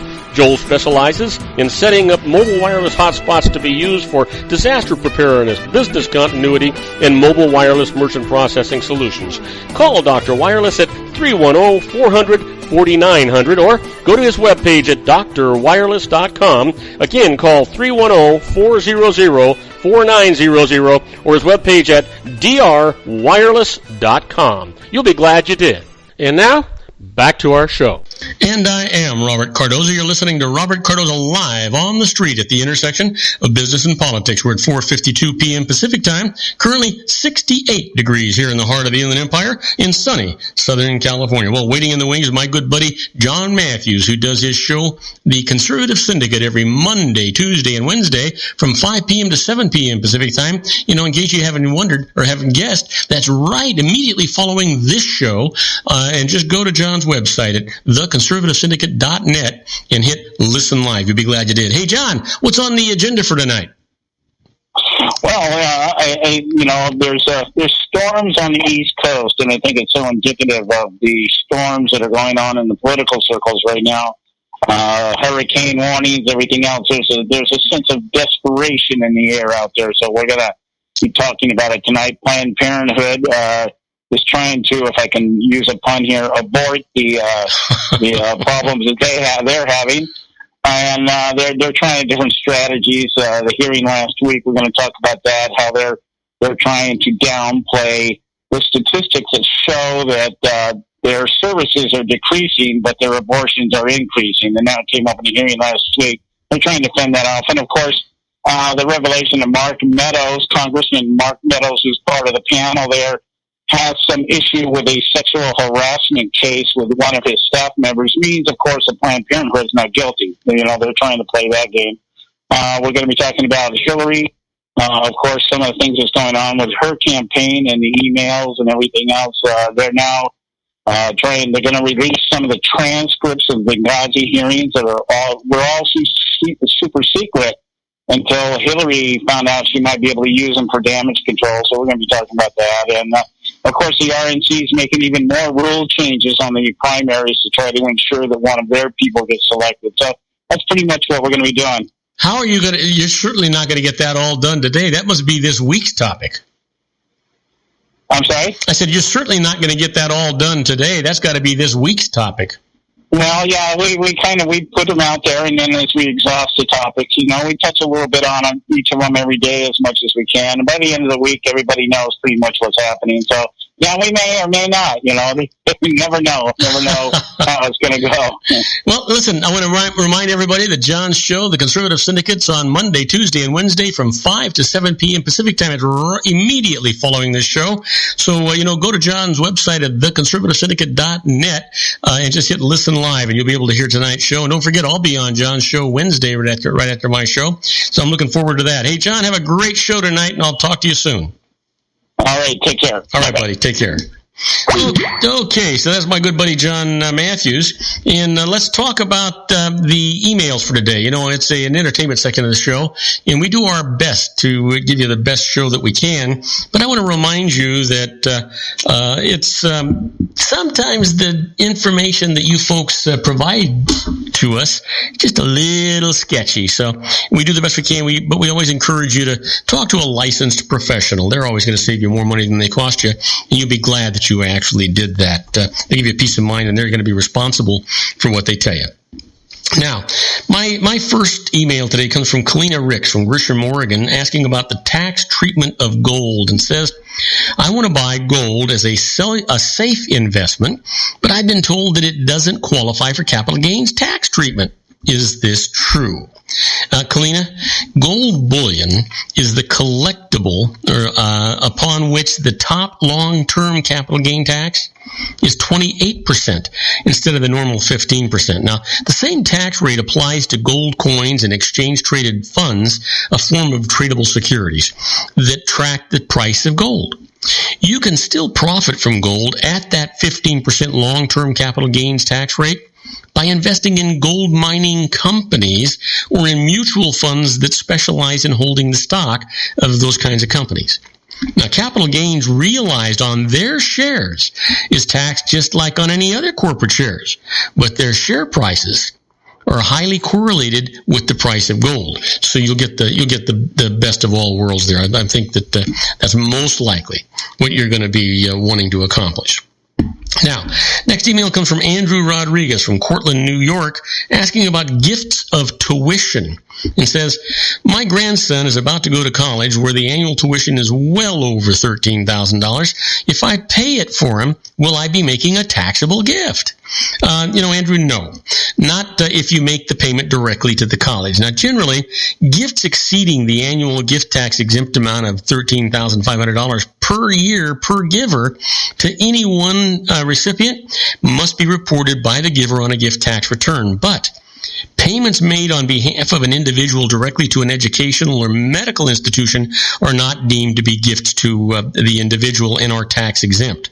In fact, you can make them in any amount on behalf of the individual and still give that individual another $13,000 tax-free. So write the tuition check directly to the college instead of giving the money to your grandchild. You'll be glad that you did that, I promise you. Now, I want to thank you for listening to Robert Cardoza Live at the intersection of business and politics. Robert Cardoza Live broadcasts on Spreaker Radio, Roar 1776 Radio, MyCast Live Radio, Blog Talk Radio, and countless terrestrial stations worldwide every Monday through Friday from 3 p.m. to 5 p.m. Pacific Time. And on 405 Media Radio, Monday through Friday from 6 a.m. to 7 a.m. Pacific Time. Follow me on Facebook, Twitter, LinkedIn, Google+, and YouTube, where you can listen to my shows 24/7. Go to my website at www.robertcardozalive.com and email me at robertcardozalive@gmail.com. That's where I get all the emails I deal with here on the show. On my next show, my first expert contributor is going to be Sean LaFave, continuing his series, Geared for Wellness. Well, my second expert is our own resident journalist, Suzette Mailer, and she's out on a special assignment tomorrow and won't be available, but we'll be talking to her next week. But we will have a great interview for you for tomorrow, and I encourage you to tell all of your friends about my show here on the RLC Broadcasting Network. That's our show for today. Beginning today, treat everyone you meet as if they were going to be dead by midnight. Extend them all the care, kindness, and understanding that you can muster. Your life will never be the same again. So many of our dreams at first seem impossible, then they seem improbable, and then when we summon the will, they soon become inevitable. You know, the real secret of happiness is to make others believe that they're the cause of it. Robert Cardoza Live is brought to you by blogtalkradio.com every Monday through Friday from 4 p.m. to 6 p.m. Pacific Time. Now, go out and make it a great day. Your host has been Robert Cardoza, the technical advisor, Matchstick Digital, and your executive producer, also Robert Cardoza. Okay, everybody, that's a wrap. I hope you enjoyed today's show as much as I enjoyed producing it for you. Don't forget to join me again tomorrow at 4 p.m. Pacific Time for another installment of Robert Cardoza Live on the street at the intersection of business and politics. In the meantime, stay happy, stay safe, be good, make everybody's life better that you touched it. And good night, everybody.